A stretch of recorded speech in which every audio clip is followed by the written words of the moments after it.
ಶ್ರೀ ಮಹಾಗಣಪತಿಯೇ ನಮಃ.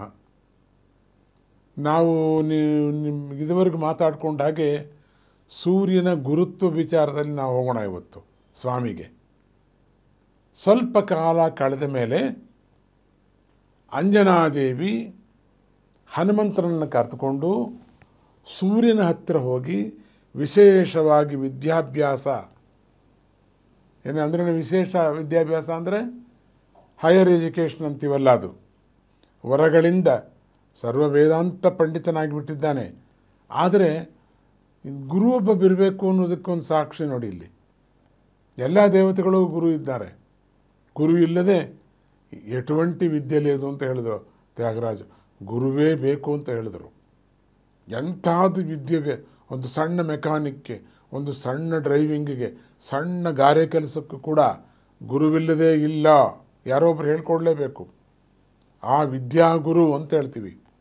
ಜ್ಞಾನಗುರು ಬೇರೆ, ವಿದ್ಯಾಗುರು ಬೇರೆ, ವೃತ್ತಿಗುರು ಬೇರೆ.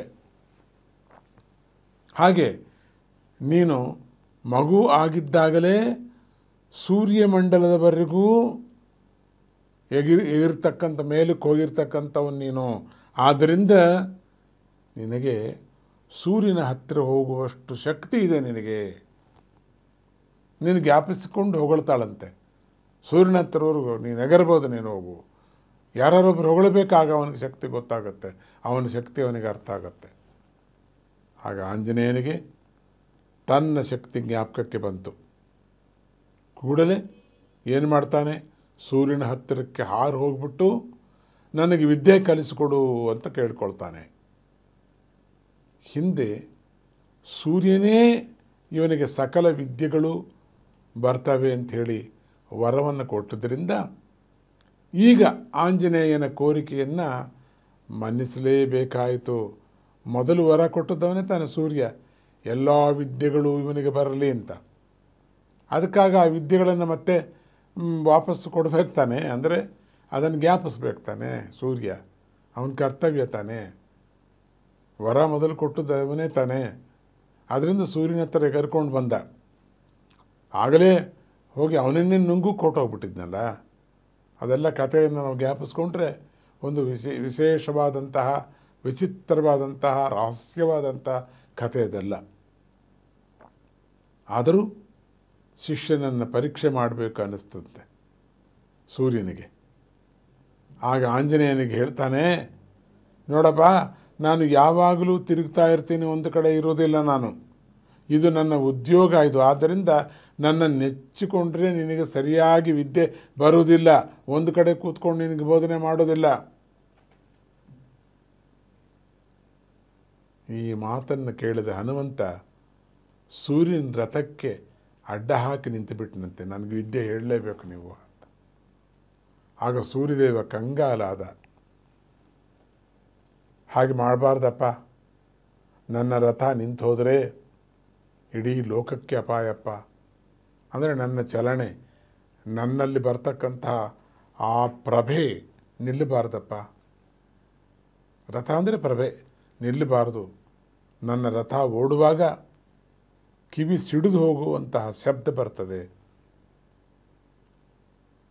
ನೀನು ಕೇಳ್ಕೊಂಡಿದ್ದರಿಂದ ನಾನೇನೋ ಪಾಠ ಮಾಡೋದಕ್ಕೆ ನಾನು ಸಿದ್ಧವಾಗಿ ಬಿಟ್ಟಿದ್ದೇನೆ. ನಾನು ತೊಂದರೆ ಏನಿಲ್ಲ.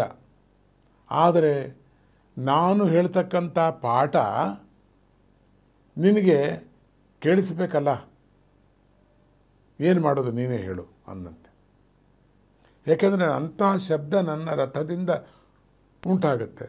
ನಿನಗೆ ನಾನು ಮಾತಾಡತಕ್ಕಂಥದ್ದು ನಿನಗೆ ಕೇಳಿಸ್ತೇ ಹೋದ ಮೇಲೆ ನಾನು ಹೇಗೆ ಪಾಠ ಹೇಳಲಿ ನಾನು?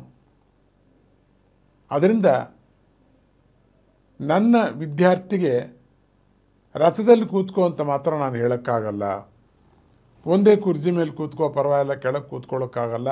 ಒಂದೇ ಕುರ್ಜಿಯಲ್ಲಿ ಕೂತ್ಕೋ, ನೀನು ಪಾಠ ಹೇಳ್ತೀನಿ ಅಂತ ಹೇಗಾಗತ್ತೆ? ಅದು ಸಾಧ್ಯವೇ ಇಲ್ಲ. ವಿದ್ಯೆ ಬರೋದಿಲ್ಲ ಕೂತರೆ ಹಾಗೆ. ಆಂಜನೇಯ ಅದನ್ನು ಗ್ರಹಿಸ್ತಾನೆ. ಹೀಗೆ ಹೇಳ್ತಾನೆ, ಗುರುದೇವ, ನಿಮ್ಮ ರಥಚಕ್ರದ ಶಬ್ದ